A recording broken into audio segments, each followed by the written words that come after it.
कि नीतीश कुमार दिल्ली में है, उनके साथ तेजस्वी यादव भी और ललन सिंह भी गए हैं। तो वहीं लालू प्रसाद आखिर अचानक से दिल्ली से पटना क्यों आए? बिहार की राजनीति में एक बड़ा ट्विस्ट आया है। हमने कई खबरें आपके सामने रखी और इधर लालू प्रसाद पटना आ जाते हैं। दोनों की मुलाकात दिल्ली में होनी चाहिए थी, लेकिन नहीं हो पाती है। वहीं तेजस्वी यादव नीतीश कुमार के साथ गए हुए हैं, लेकिन अचानक से पिछले 12 घंटों में बिहार की राजनीति में एक बड़ा ट्विस्ट आया है। हमने कई खबरें आपके सामने रखी, उन खबरों के माध्यम से जो हमें जानकारी मिल रही है, उस जानकारी के हिसाब से ये आपको भी हमने बता दिया है कि नीतीश कुमार दिल्ली में है, उनके साथ तेजस्वी यादव भी और ललन सिंह भी गए हैं। तो वहीं लालू प्रसाद आखिर अचानक से दिल्ली से पटना क्यों आए हैं? इन सारी तथ्यों का जो भीतर से हमारे पास खबरें आ रही हैं, वो इशारा कर रही हैं कि कुछ बड़ा होने वाला है। वहीं आपको बता दें कि इस बात से और ज़्यादा चौंका दिया नीतीश कुमार ने कि वो दिल्ली में अपने जो आवास है 6 कामराज लेन, वहाँ एयरपोर्ट से सीधे पहुँचने के बाद उन्होंने तुरंत इत्तला की अपने वरिष्ठ और कोर टीम के सदस्यों को कि वो कल सुबह में बैठेंगे। इस मीटिंग में क्या कुछ निकल करके आएगा, हम इस पर प्रकाश डालते हैं, लेकिन इससे पहले हम आपको बता दें कि इस मीटिंग से सिर्फ और सिर्फ जेडीयू के कोर टीम के मेंबरों को जोड़ा गया है। इसमें बाकी किसी को शामिल नहीं किया गया है और ख़ास करके जब भारतीय जनता पार्टी पूरी तरह से जो कर्नाटक में हुआ उसकी विवेचना कर रही है, कर्नाटक में जो कुछ भी नीतीश कुमार के साथ हुआ उसकी विवेचना कर रही है, और नीतीश कुमार खुद जब मंथन कर रहे हैं तो उन्हें बहुत सारी बातों का इस पर जानना भी है अपने टीम के लोगों से कि आखिर इसका इम्पैक्ट क्या होने वाला है और नीतीश कुमार जो काम कर रहे हैं वो किस दिशा में जा रहा है, उस पर लोगों की प्रतिक्रिया क्या है। इन सारी बातों को लेकर के सबसे बड़ा सवाल ये है कि आखिर नीतीश कुमार अचानक दिल्ली पहुंचते हैं और इधर लालू प्रसाद पटना आ जाते हैं। दोनों की मुलाकात दिल्ली में होनी चाहिए थी, लेकिन नहीं हो पाती है।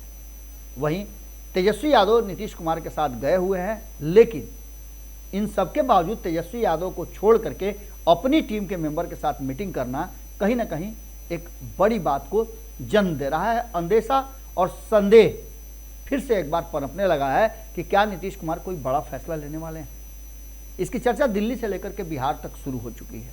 सबसे पहले आपको बता दें कि सीट शेयरिंग का मामला जो है, उस मामले को लेकर के हमने आपको बताया था कि किस तरह से सीट शेयरिंग के फॉर्मूला में कहीं ना कहीं मामला उलझता नजर आ रहा है और कई ऐसी सीटें हैं जिस पर दावेदारी आरजेडी की होने वाली है। इसके साथ साथ नीतीश कुमार के लिए यह भी मुश्किल भरा होने जा रहा है कि कौन सी सीट उनको छोड़नी पड़ेगी और किस सीट पर किस तरह का इम्पैक्ट पड़ेगा। इन सारी बातों को लेकर के हमने खबरों में आपको बताया था। हमने आपको बताया था कि नीतीश कुमार के पास जो 16 सीटें हैं उस पर भारतीय जनता पार्टी की भी नज़र है और भारतीय जनता पार्टी ने उस पर टाइट फील्डिंग लगा दी है।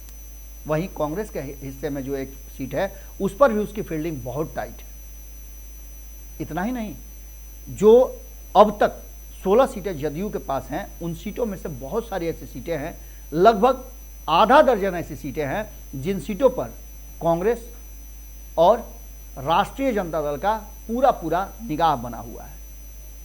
हालांकि ऐसी सीटों की संख्या 1 दर्जन के आसपास बताई जा रही है, जिसमें अन्य दल जैसे गया की सीट वो जदयू के पास है, लेकिन उस पर नज़र हिंदुस्तानी आवाम पार्टी की है, जीतन राम मांझी की है।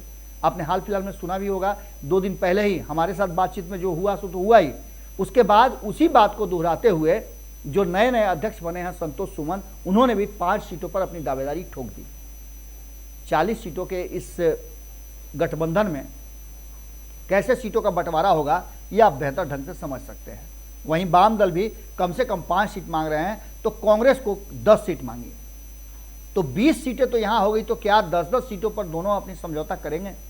ये एक बड़ा सवाल है और इस सवाल का जवाब खोजने के लिए दिल्ली में नीतीश कुमार एक बड़ी बैठक अपनी कोर टीम के सदस्यों के साथ कर रहे हैं। इतना ही नहीं, आखिर लालू सिंगापुर जाने की जगह पटना क्यों आए, इस बात को लेकर के भी अब नीतीश कुमार की टीम में मंथन का दौर शुरू हो चुका है। हालांकि अभी तक ये स्पष्ट नहीं हो पाया है कि सिंगापुर की जगह पर लालू प्रसाद पटना क्यों आए हैं। सूत्र तो यही बता रहे हैं कि लालू प्रसाद के पटना आने का मकसद बड़ा है। कहा यह जा रहा है कि पटना में एक बड़ी बैठक होने वाली है, जिस बैठक में ये फैसला होगा कि आगे किस तरह की रणनीति रहेगी और क्या कुछ चलेगा। राबड़ी देवी इस बीच में ईडी के दफ्तर से होकर के आ गई हैं और इसके साथ साथ अब पटना में एक बड़ी बैठक का इंतजार हो रहा है। तो वहीं कर्नाटक में जो अनुभव रहा है उस पर भी अपनी अपनी प्रतिक्रिया सभी देंगे। कर्नाटक में नीतीश कुमार के साथ जो कुछ भी हुआ वो खूब मीडिया में चर्चा में चल रहा है। इसके साथ साथ राजनीतिक गलियारे में भी इस बात की चर्चा हो रही है कि आखिर नीतीश कुमार को, जिन्हें कोऑर्डिनेशन का जिम्मा दिया गया है विपक्ष को एकजुट करने का, आखिर वो कोऑर्डिनेशन करने वाले व्यक्ति को सबसे किनारे क्यों खड़ा किया गया। इस सवाल के जवाब खोजने के चक्कर में आपको बता दें कि कहीं ना कहीं बिहार में जो चर्चाएं भारतीय जनता पार्टी कर रही है और नीतीश कुमार के करीबियों में से एक जो नंदकिशोर यादव हैं, उन्होंने नीतीश कुमार की इस स्थिति को देख करके कहीं ना कहीं दुख व्यक्त किया है। और जब वरिष्ठ लोग सामने आने लगते हैं तो मामला कुछ और ही समझ में आने लगता है।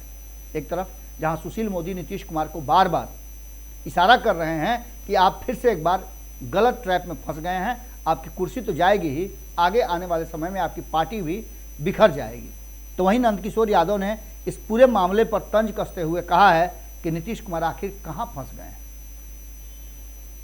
एक तरफ नीतीश कुमार को बनाया जा रहा है कि कोऑर्डिनेशन कीजिए, सारे विपक्ष को एकजुट कीजिए, और वहीं जब मंच पर आने की जरूरत होती है, मंच पर सभी आते हैं विपक्ष के नेता, तो नीतीश कुमार को किनारे कर दिया जाता है।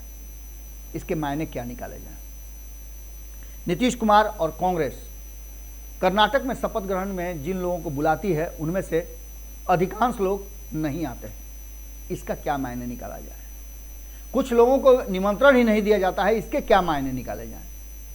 इन सारी बातों को लेकर के कहीं ना कहीं चर्चाएं शुरू हो गई हैं और इन चर्चाओं में अब नीतीश कुमार को कहीं ना कहीं उलझा दिया है। तो वहीं बिहार में तख्ता पलट की भी बातें भीतर ही भीतर सुगबुगाहट लेने लगी है।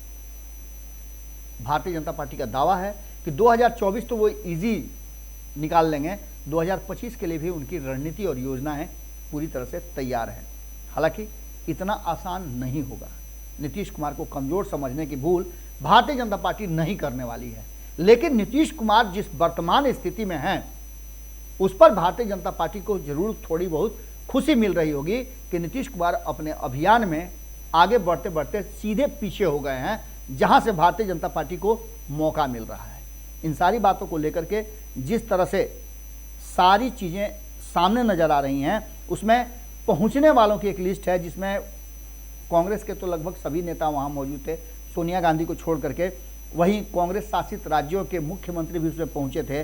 तो शरद पवार, नीतीश कुमार, तेजस्वी यादव, ललन सिंह, तमिलनाडु के एम.के. स्टालिन, उसके साथ हेमंत सोरेन पहुंचे थे, फारूक अब्दुल्ला पहुंचे थे, महबूबा मुफ्ती पहुंची थी। लेकिन सबसे बड़ी बात यह है कि जिन लोगों को पहुंचना था उसमें से बहुत सारे नाम हैं जो वहां नजर नहीं आए। उद्धव ठाकरे नजर नहीं आए, ममता बनर्जी नजर नहीं आई, केजरीवाल नजर नहीं आए, पटनायक नजर नहीं आए और चौटाला परिवार से कोई नजर नहीं आया, जिसको लेकर के आज से करीब 1 साल पहले लगातार चर्चाएं चल रही थी। नीतीश कुमार वहां उनके कार्यक्रम में भी गए थे, लेकिन वो लोग नजर नहीं आए। इसका क्या मायने निकाला जाए।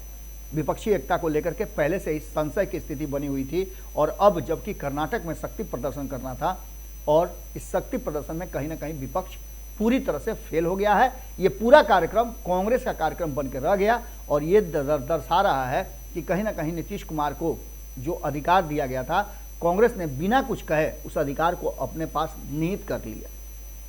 ऐसी स्थिति में नीतीश कुमार के लिए निश्चित रूप से मुश्किल होगा विपक्ष को अपने नाम पर एकजुट करके और भरोसा दिलाना।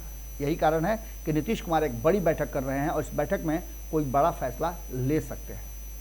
अब ये फैसला क्या होने वाला है ये तो वक्त बताएगा, लेकिन चर्चा इस बात की भी है कि कहीं ऐसा तो नहीं कि नीतीश कुमार ये समझ गए हैं कि अब राष्ट्रीय जनता दल और जनता दल यूनाइटेड को 2 खेमे में रख कर बड़ी लड़ाई नहीं लड़ी जा सकती।